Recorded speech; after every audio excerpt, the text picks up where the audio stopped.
Hyderabad బీరంగూడలో LKG విద్యార్థి Prithvi అదృశ్యమయ్యాడు. Private స్కూల్లో టీచర్లుగా పనిచేస్తున్న పృథ్వీ తల్లిదండ్రులు నిన్న ఆధార్ కార్డుల అనుసంధానం సర్వేకి వెళ్తూ పిల్లలను పాఠశాల వద్ద వాచ్మెన్కి అప్పగించారు. వీరు వెళ్లిన కొద్దిసేపటికే పృథ్వీ కనిపించకుండా పోయాడు. దీంతో పిల్లాడి తల్లిదండ్రులు రామచంద్రపురం పోలీస్ స్టేషన్లో ఫిర్యాదు చేశారు.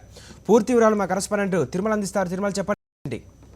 నరేష్, బీరంగూడకు చెందినటువంటి ధనరాజ్ సింగ్ నమ్రతల కుమారుడు 5 సంవత్సరాల పృథ్వీనారాయణ సింగ్ ని నిన్న ఉదయం 9 గంటల ప్రాంతంలో బీరంగూడలో ఉన్నటువంటి బాలుడు చదువుతున్నటువంటి డార్విన్ స్కూల్ వద్ద వదిలిపెట్టి సమగ్ర సర్వే కోసం ఇద్దరు ఈ బాలుడు ఇద్దరు తల్లిదండ్రులు ఇద్దరు కూడా ఉపాధ్యాయులు కావడంతో నిన్న ఆదివారం సమగ్ర సర్వే కోసం అని వీళ్ళకు ప్రత్యేకంగా పాఠశాలకు రావడం జరిగింది. అయితే పాఠశాలకు వచ్చిన సమయంలో వీళ్ళు పక్కనే ఉన్నటువంటి మరో కాలనీకి సర్వే కోసం వెళ్తున్న సమయంలో బాలుడిని స్కూల్ వద్ద వదిలిపెట్టి వెళ్లడం జరిగింది. అయితే 11:30 గంటల ప్రాంతంలో స్కూల్ వాచ్మెన్ తల్లిదండ్రులకు ఫోన్ చేసి మీ బాబు కనిపించట్లేదంటూ కూడా వాళ్ళకి తెలపడం జరిగింది. అయితే నిన్న ఉదయం 11:30 గంటల ప్రాంతం నుంచి అర్ధరాత్రి కూడా వెతికినప్పటికీ ఉపయోగం లేకపోవడంతో నిన్న రాత్రి సమయంలో వీళ్ళు రామచంద్రపురం పోలీస్ స్టేషన్ లో మిస్సింగ్ కేసు ఫిర్యాదు ఇవ్వడం జరిగింది. దీనిపైన కూడా రామచంద్రపురం పోలీసులు మిస్సింగ్ కేసు నమోదు చేసి కేసు దర్యాప్తు చేస్తున్నారు. అయితే బాలుని నిజంగానే అదృశ్యమయ్యారా లేదా ఎవరైనా ఎత్తుకెళ్లారా అన్న కోణంలో కూడా పోలీసులు దర్యాప్తు జరుపుతున్నారు. Naresh, okay, thank you for the updates Tirumala.